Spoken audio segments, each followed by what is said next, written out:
Hi అండి, welcome back to mom's kitchen. ఇవాళ మన రెసిపీ వచ్చేసి చాకో చిప్ బటర్ కుకీస్ని అయితే రెడీ చేశాను. చాలా బాగా వచ్చాయి, అసలు చాలా సాఫ్ట్గా కూడా వచ్చాయి. ఇంకా ఈ వీడియో చూస్తూ మన ఛానల్ ఎవరైనా సబ్స్క్రైబ్ చేసుకుని వాళ్ళు ఉంటే వెంటనే సబ్స్క్రైబ్ చేసుకోండి. కొత్త కొత్త రెసిపీస్ని అయితే మీ ముందుకు తీసుకొస్తానండి. చూసారా మనకి ఈ కుకీస్ ఎంత బాగా వచ్చాయో, లోపల క్రంచీగా చాలా బాగా వచ్చాయి. ఇవి మన పిల్లలకు చాలా హెల్తీగా ఉంటాయండి. వాళ్ళ స్నాక్స్ బాక్స్లోకి చాలా బాగా యూజ్ అవుతాయి. ఇంకా పెద్దవాళ్ళ ఆఫీస్కి తీసుకెళ్ళడానికి కూడా చాలా బాగుంటాయండి. ఇక్కడ నేను వచ్చేసి మైదా కాకుండా వీట్ ఫ్లోర్తో అయితే ఇవైతే ప్రిపేర్ చేశాను. ఫస్ట్ మనమైతే ఇక్కడ బౌల్లోకి ఇక్కడ నేనైతే బటర్ని అయితే యాడ్ చేస్తున్నాను. ఈ బటర్ని యాడ్ చేసిన తర్వాత ఇందులో మనం రెడీ చేసి పెట్టుకున్న షుగర్ పౌడర్ అయితే వేసి ఈ బటర్ మెల్ట్ అయ్యే వరకు బాగా ఇట్లా మిక్స్ చేసుకోవాలండి. బటర్ మొత్తం మెల్ట్ అయ్యి షుగర్ పౌడర్లో మిక్స్ అయిన తర్వాత ఇందులో కొంచెం వెనిలా ఎక్స్ట్రాక్ట్ని అయితే యాడ్ చేస్తున్నాను.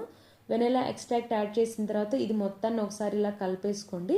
ఇలా కలిపేసుకున్న తర్వాత ఇప్పుడు ఇందులోకి వచ్చేసి 1 కప్ నేను ఇక్కడ వీట్ ఫ్లోర్ని అయితే యాడ్ చేశాను. ఈ వీట్ ఫ్లోర్ని యాడ్ చేసిన తర్వాత 1/2 cup baking soda, 1 table spoon వచ్చేసి బేకింగ్ పౌడర్ యాడ్ చేసి ఈ మిశ్రమం మొత్తం కలిసే వరకు ఇలా ఒకసారి మొత్తం మిక్స్ చేసుకోండి. ఇలా మిక్స్ చేసుకున్న తర్వాత ఇందులోకి వచ్చేసి 30 ml నేనైతే మిల్క్ని అయితే యాడ్ చేస్తున్నాను. మీకు ఇంకా ఒకవేళ ఎక్స్ట్రా మిల్క్ కావాలి అంటే సరిపోదు అనుకుంటే ఇంకొంచెం యాడ్ చేసుకోవచ్చు. ఇక్కడైతే నేను 30 ml మిల్క్ తీసుకొని యాడ్ చేసుకున్న తర్వాత మొత్తం ఇలా ముద్దలాగైతే కలిపేసుకున్నాను. ఇలా కలుపుకున్న తర్వాత నెక్స్ట్ నేను ఇందులోకి వచ్చేసి చాకో చిప్స్ని అయితే యాడ్ చేశానండి. ఈ చాకో చిప్స్ యాడ్ చేసిన తర్వాత మొత్తం మనకి పిండి లోపల కలిసే వరకు మొత్తం ఈవెన్గా మనమైతే కలుపుకోవాలి. చూసారా, ఇలా కలుపుకున్నాను. నెక్స్ట్ దీన్ని వచ్చేసి నేను ఒక 1/2 అవర్ పాటు ఫ్రిడ్జ్లో అయితే పెట్టానండి. ఫ్రిడ్జ్లో పెట్టుకున్న తర్వాత నేను ఇక్కడ ఒక స్పాచులా తీసుకున్నాను.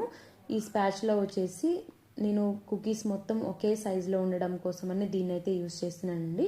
ఇక్కడ బటర్ పేపర్ ప్లేస్ చేసుకొని ఒక్కొక్క కుకీస్ వచ్చేసి దాంట్లో అయితే పెడుతున్నాను నేను ఇక్కడ.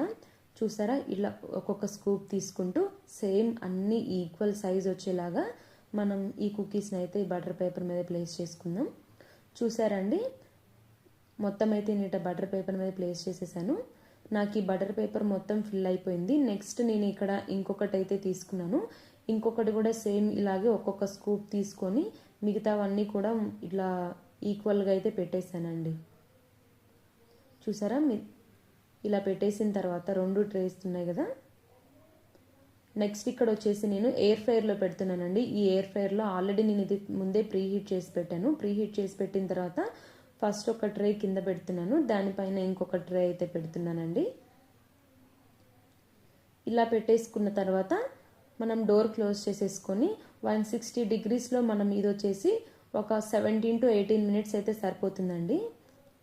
ఇట్లా 17 to 18 minutes మనం బేక్ చేసుకున్న తర్వాత చూసారు కదా లోపల బేక్ అవుతూ ఉన్నాయి. చూసారండి, మన కుకీస్ అయితే ఇట్లా మొత్తం అన్నీ బేక్ అయిపోయిన తర్వాత చూపిస్తున్నాను. ఎంత బాగా వచ్చాయో, చాలా బాగుంటాయండి. మనం మైదా యూజ్ చేయకుండా ఇక్కడ ఓన్లీ వీట్ ఫ్లోర్తో చేయడం వల్ల ఏంటంటే మనకి చాలా హెల్తీగా ఉంటాయి. ఇందులో మనం చాకో చిప్స్ వేయడం వల్ల ఏంటంటే పిల్లలు చాలా ఇష్టంగా తింటారండి.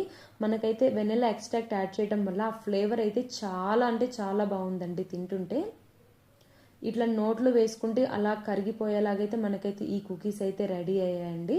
మనకి ఇది చిన్నపిల్లలకి మన లంచ్ బాక్స్ పెట్టిన తర్వాత అందులో స్నాక్స్గా పెట్టుకోవచ్చు అండి. ఇంకా పెద్దవాళ్ళు మనం ఆఫీస్కి వెళ్ళేటప్పుడు సైడ్ ఇట్లా స్నాక్స్ లాగా మనం ఆఫీస్కి కూడా తీసుకెళ్ళచ్చు. లోపల చాలా క్రంచీగా వచ్చాయండి, చాలా బాగా వచ్చాయి, చాలా సాఫ్ట్గా కూడా ఉన్నాయండి. చూసారు కదా, ఇంకా మన ఛానల్ ఎవరైనా సబ్స్క్రైబ్ చేసుకోను అంటే సబ్స్క్రైబ్ చేసుకోండి. థ్యాంక్ యూ ఫర్ వాచింగ్ అండి. ఇక్కడ బెల్ ఐకాన్ మీద క్లిక్ చేసుకోండి.